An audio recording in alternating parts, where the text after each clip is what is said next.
que é tradición e é adición, que é suma, que é raíz, e por eso toda esa tradición con eses dous Cs que leva a proposta de Nova Galega de Danza e que leva o disco. Realmente non pretendíamos ou non pretendemos renovar a tradición nin nada, ningún obxectivo pretencioso, senón que queríamos aportar unha visión personal e nosa.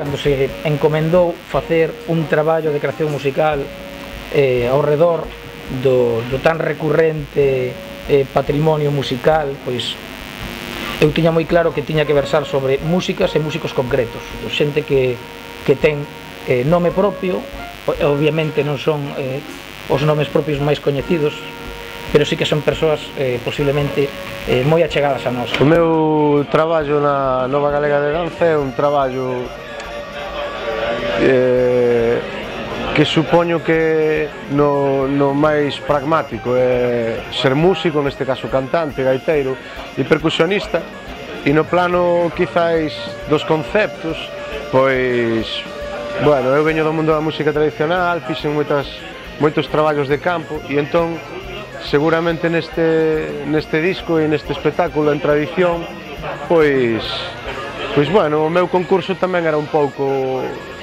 achegar melodías e cousas que andaban por aí polo meu arquivo e demais, e algunhas hai, a verdade é que algunhas hai, e eu creo que a parte foron tratadas por parte de Pedro con moita clase, con moito gusto, non? Eu puxen o meu granito de area de aportar un pouco, meter un pouquiño non o jazz, pero sin unha perspectiva de que non é de un músico tradicional, porque eu non o son, non? Teño moito cariño a esta música, pero non é a miña especialidade, ni moito menos. Cando te sintes atraído polo proxecto artísticamente, cando coñeces a solvencia dos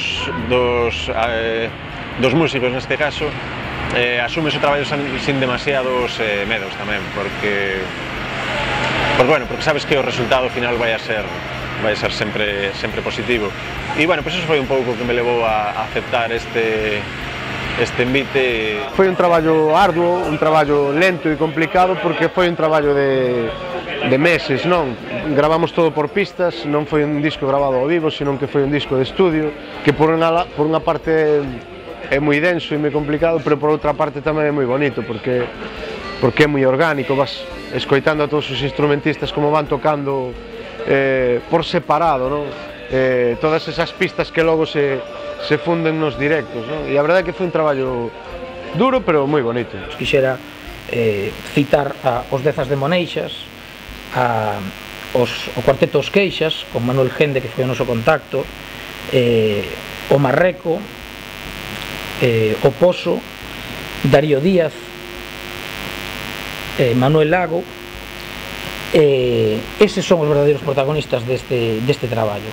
Ese traballo non tería sentido se non estuvese esa labor, en algún caso pois pouco visible, pero sin duda é a que dá fundamento a que estas músicas de por sí poden ser exportables, como decía o meu compañeiro Richie, como unha mostra de unha música con raíces, unha música que se pode localizar, pois é gracias ao traballo de toda esta xente. En este traballo fixemos un esforzo grande para, despois da primeira xeira de concertos, que deberon de ser unha xeira de 25 ou 30 concertos, pois decidimos gravalo o antes posible, precisamente para ahora ter unha ferramenta tamén a efectos de difusión, non, do que estamos facendo. Entón, agora xa temos o disco e falta, bueno, eu agardo que falte moito tempo todavía de xira, e xa temos o disco para que se xa unha axuda, non?